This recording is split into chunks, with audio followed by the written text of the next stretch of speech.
Ô Edson, e centro espírita que os trabalhadores usam branco? Parece um hospital. O que você acha? É uma opção do dirigente, né, Cláudio? Você acha válido? Eu não. Acho meio estranho. Não acho válido. Eu acho que isso tudo tem a ver com crendices, né? Superstições, ou coisa que o valha, né? Você quando começa a impor esse tipo de vestimenta, você está tentando criar um padrão, né? Até de identificação, né? A pessoa que veste branco é o trabalhador da casa. Tá. Só que tem pessoas que acham que tem que vestir o branco porque o branco representa a cor da paz, ou a cor da luz, a cor que é contrária ao que a Elaine, por exemplo, está de preto. A Elaine já não tá entraria nessa instituição. Coisa desse tipo, é um absurdo. As cores são da natureza.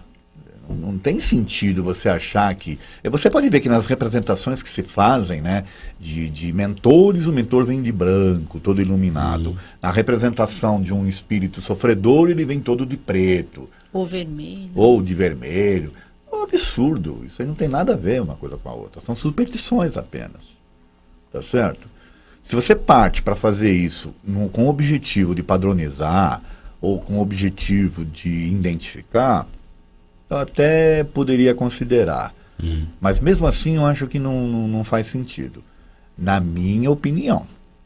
Tá certo? Existem estudos, né, Edson, sobre as cores, né, a cromoterapia e tudo mais, né, que cada cor tem a sua vibração, então tem uma indicação para determinadas situações. Mas, mais uma vez, é importante falar, isso não está na obra de Kardec, não está na codificação, né? Então, quando a gente fala sobre o espiritismo, não existe isso. Claro, né? Não. Então, se existe isso nas casas espíritas, é importante que as pessoas saibam que isso não está na codificação, né? São terapias muitas vezes que se usa até com cores, né, alternativas. Sim. E tudo, até hoje se usa dentro de casas espíritas, mas isso realmente não é o espiritismo segundo Allan Kardec, né? E tem um detalhe, não sei se você já viu essa questão da mesa branca. Eu sou espírita de mesa branca. Na época do meu avô. Então, da onde, gente? Isso é porque se tinha uma toalha branca. Dos nossos avós, né? A cor da toalha, gente, tanto faz. Depende, né? O Manuel Bento, por exemplo, tem uma toalha azul. Em homenagem à cor da casa. A nossa cor é azul. Pronto. Mas aí era uma referência, acho que por conta da Umbanda, né? Ainda existe essa confusão, mas hoje menos, porque hoje tem mais esclarecimento, né, Cláudio? De que tudo espiritismo era Umbanda, né? Então se fala, para se diferenciar o espírita que seguia Allan Kardec, se falava o espírita mesa branca. Até hoje tem pessoas que falam isso. Né? E tem um detalhe, Cláudio. O preto emagrece. Isso o branco verdade. Engorda. E agora? Como é que faz? Por isso que eu uso muito preto. Eu sou de preto. É uma brincadeira que eu estou fazendo, mas tem uma relação mental. Né? Tudo a ver com o estado de espírito da pessoa. Mas tem pessoas que acreditam, mesmo dentro de algumas casas, né? Olha, você não procura evitar usar essa cores cor, escuras, né? Pessoas pedem para fazer esse tipo então, de veja, coisa, né? É a pessoa que acredita naquilo e ela quer transformar as outras, ela quer passar para as outras as suas crenças. O que isso tem a ver com doutrina espírita? Nada. Nada. Tem a ver com a crença da pessoa. Até a questão de luzes de lâmpadas, né? Eu já uma vez tive uma conversa até com a Adriana Fukuda, um beijo para Adriana, e sobre a questão de lâmpadas. Então você vai numa casa, na sala de passe tem uma lâmpada vermelha, você vai numa outra casa tem uma lâmpada azul. Azul. Né? É assim, as nossas câmeras de passe lá tem LED azul e o branco. O branco fica quando você está se preparando. Depois a gente coloca o azul, que é para deixar um ambiente mais calmo, né? Não tem nada mas não ali tem nada a ver com espiritual. Não. É mais para deixar um ambiente. Preparar um ambiente. Mais propício, né? As pessoas entrarem e se concentrarem. Só isso. Você sabe que uma vez eu fui dar uma palestra em Santo André e a casa ela tem o costume de apagar as luzes, né? E acende uma azul e verde, bem fraquinha. E eu fui com o Diego. O Diego tinha 1 ano na época. E quando apagou a luz, o Diego começou a chorar até não querer mais. Aí a dirigente foi e acendeu a luz e fizeram lá as preces, as orações que eles estavam acostumados no escuro com a luz acesa, né? Eu brinquei até com o Diego, ou seja, veio para quebrar a rotina da casa. Né? Mas não tem nada a ver, né, de apagar, acender, a não ser por essa questão de concentração. Assim, Cláudio, tal. É mais uma necessidade das pessoas do que da espiritualidade. A espiritualidade não precisa de nada disso. É mais as pessoas.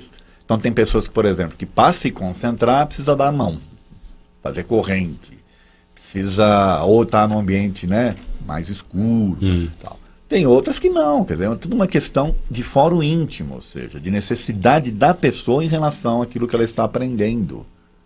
Tá certo? São as âncoras, né?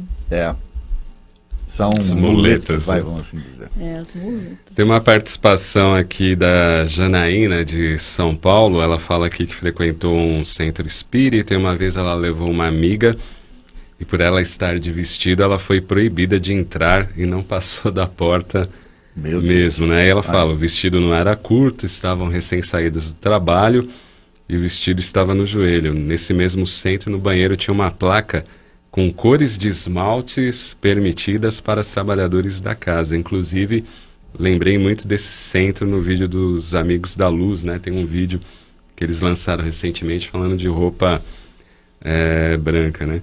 Que o espírito evoluído que dará a palestra está de preto, né?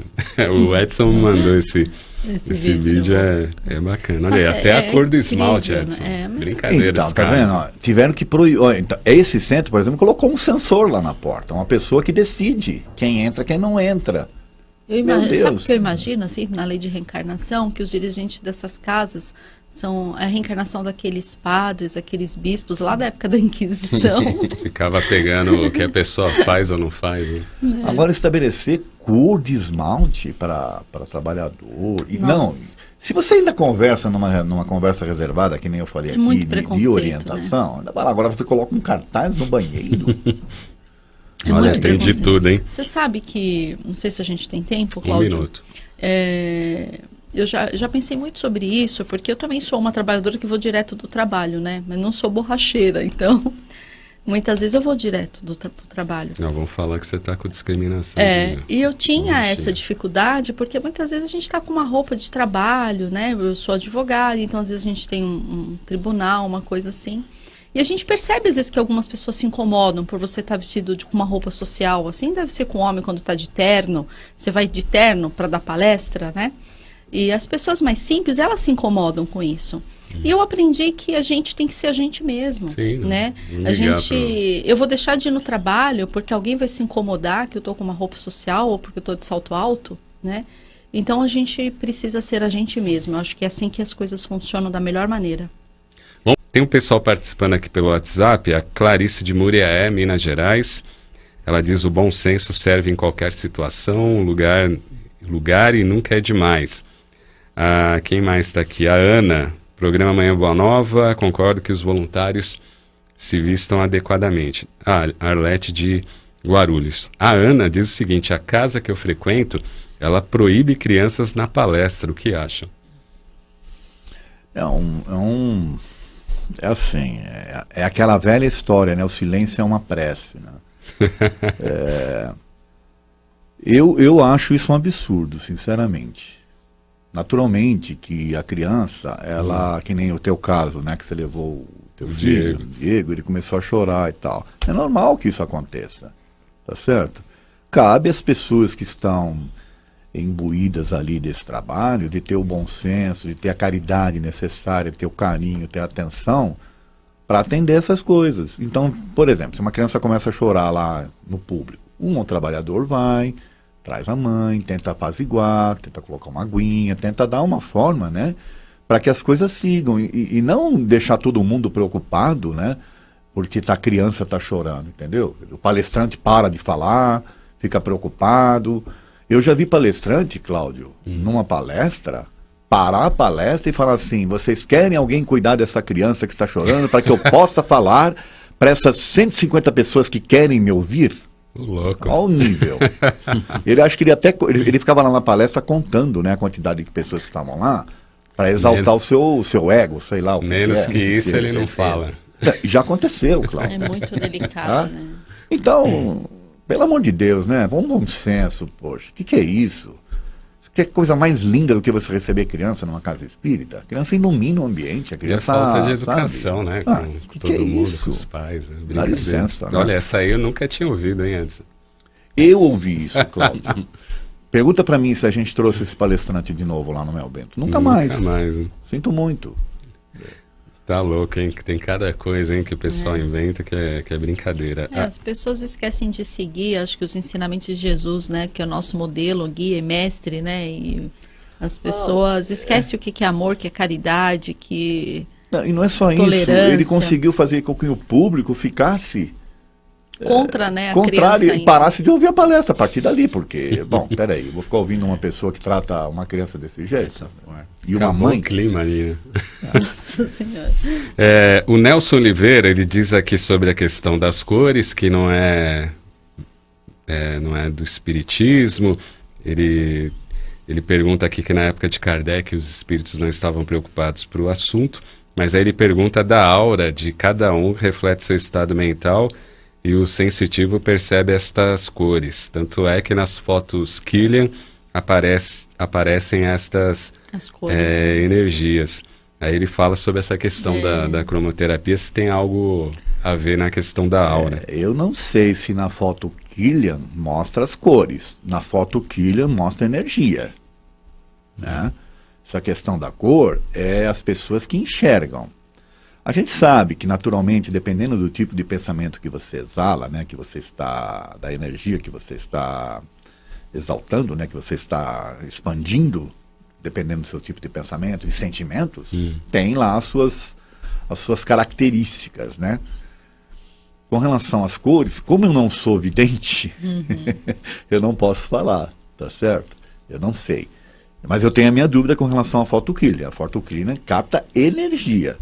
Tanto que ela até percebe quando a pessoa está com algum tipo de falta de energia, né, no equilíbrio do seu balanço energético, né, a foto capta isso. Mas a cor já não sei. Sidneia Laranjeira de Souza, Elaine. Bom dia, gostei muito do programa, mas ela sentiu um desconforto quando você fez a comparação aí com a questão do borracheiro. Ô, Sidneia, eu não sei que tipo de desconforto você sentiu, né? Mas, na verdade, um exemplo que eu usei, eu podia estar falando de um peixeiro, de um cozinheiro.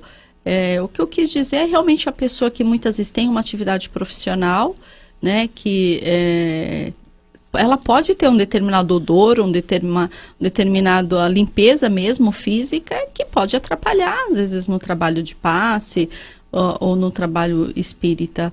Mas isso foi um exemplo que a gente usou, que a gente... aí também entra o bom senso, né? Eu queria só fazer um complemento. Não é só a questão da pessoa, o próprio ambiente, Cláudio.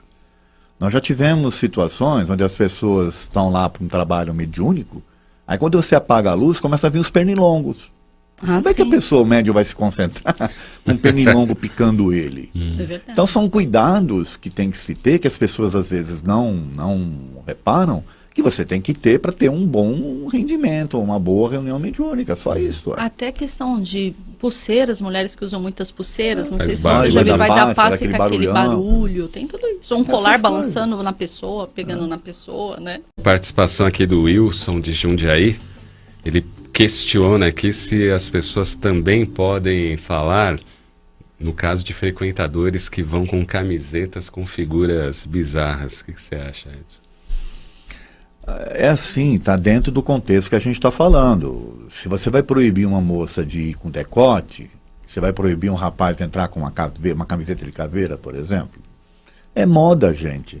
As pessoas elas se colocam de acordo com a moda. Isso tem a ver, como é o nome dele, Cláudio? Perdão. Esse aqui é o Wilson de Ô Jundiaí. Wilson, tem a ver, não sei se você pegou a parte que eu falei, que quando você instrui não os frequentadores, quando você instrui os trabalhadores, né, os voluntários da casa espírita, da forma como eles têm que se comportar, não só em termos de vestimenta, mas o comportamento delas, né, no ambiente, na própria sociedade, nas redes sociais, você cria um ambiente favorável a que as pessoas se adequem àquele ambiente. Jamais proibir.